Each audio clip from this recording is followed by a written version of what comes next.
Schrodinger time independent wave equation. So basically Schrodinger time independent wave equation, we used it when the wave function of the particle only depends upon the potential energy of the particle, only depends on the position and does not depends on the time. If potential energy of the particle does not depend on the time, then we use Schrodinger time independent wave equation. In many problems, potential energy of a particle depends on its position and independent of the time. तो इस situation में हम कैसे करेंगे? We know that wave function is given by psi equals to A E की power iota के X minus omega T. We know that energy E equals to H cut omega. यहाँ से हम ओमेगा का वैल्यू निकाल सकते हैं E upon H cut. And momentum P equals to H cut K, where we get K equals to P upon H cut. क्योंकि हमारे पास यहाँ पे के का वैल्यू है P upon H cut and omega का वैल्यू है ई अपॉन एच कट. तो एच कट डिनोमिनेटर में हम कॉमन बाहर ले लेंगे, तो ए ई की power iota P x minus E T bracket close divided by h cut. अगर हम इस वैल्यू को अलग करें तो हम जानते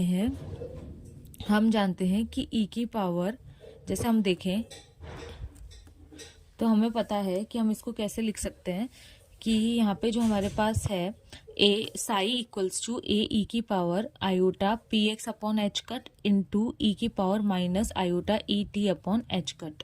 ये हम इसको दो पार्ट्स में लिख सकते हैं. अब जो पहले वाली वैल्यू है वो पोजीशन पे डिपेंड कर रही है, तो हम यहाँ पे इसको साई एक्स डिनोट कर लेंगे. जो सेकंड वाली वैल्यू है वो फाई टी पे डिपेंड कर, मतलब टाइम पे डिपेंड कर रही है, तो हम यहाँ पे एक टाइम का फंक्शन ले लेंगे. तो साई एक्स कॉमा टी, क्योंकि जो हमारे पास साई है वो position as well as time दोनों पे डिपेंड कर रहा है, इसलिए psi x comma T equals to psi of X and phi of T. Schrödinger time dependent equation is written as, जो हमने पहले डेराइव करके रख रखी है, minus H cut square upon 2m del square upon del x square psi x comma T plus v of x. जो potential है वो यहाँ पे ओनली पोजीशन पे डिपेंड कर रहा है. v of x psi x comma T equals to iota H cut del by del t phi x comma t. ये हमारे पास वैल्यू है. अब यहाँ पे फाई एक्स कॉमा टी का अगर हम वैल्यू रख देंगे तो हमें मिलेगा minus H cut square upon 2m del square upon del x square psi X phi T plus we X और psi X phi T equals to iota H cut del upon del T psi X and phi T. यहाँ पे phi of T equals to हम common ले लेंगे. Phi of T equals to bracket में minus H cut square upon 2m del square upon del x square phi x plus we x psi x equals to psi of x iota H cut del phi t upon del T.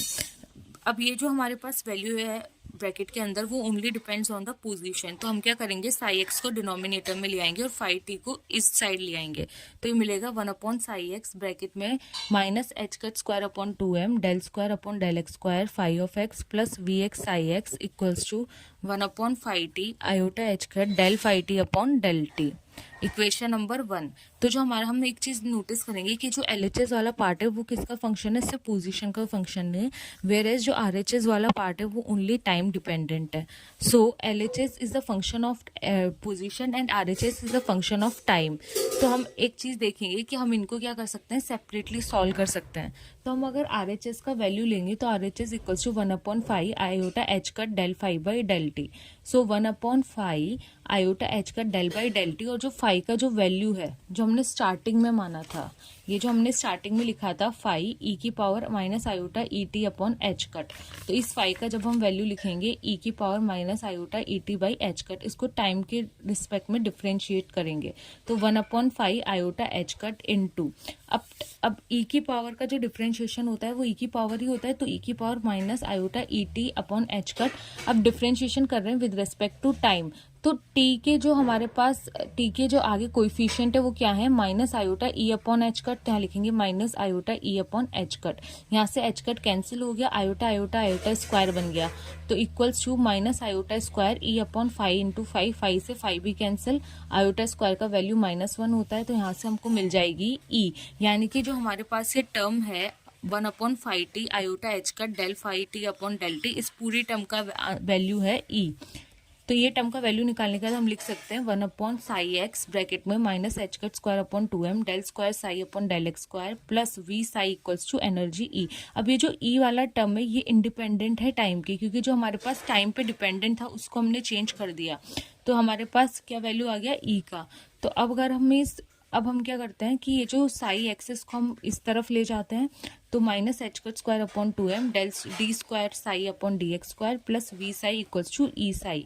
अगर हम इसे rearrange करेंगे, rearrange का means है कि अगर हम minus H cut square upon 2m को मल्टीप्लाई कर देते हैं, क्रॉस मल्टीप्लाई, तो हमें मिलेगा d square psi upon D x square plus 2m upon H cut square हम कॉमन लेंगे, ब्रैकेट में e minus V psi equals to 0, और इसी को हम कहते हैं this is known as the Schrodinger time independent wave equation.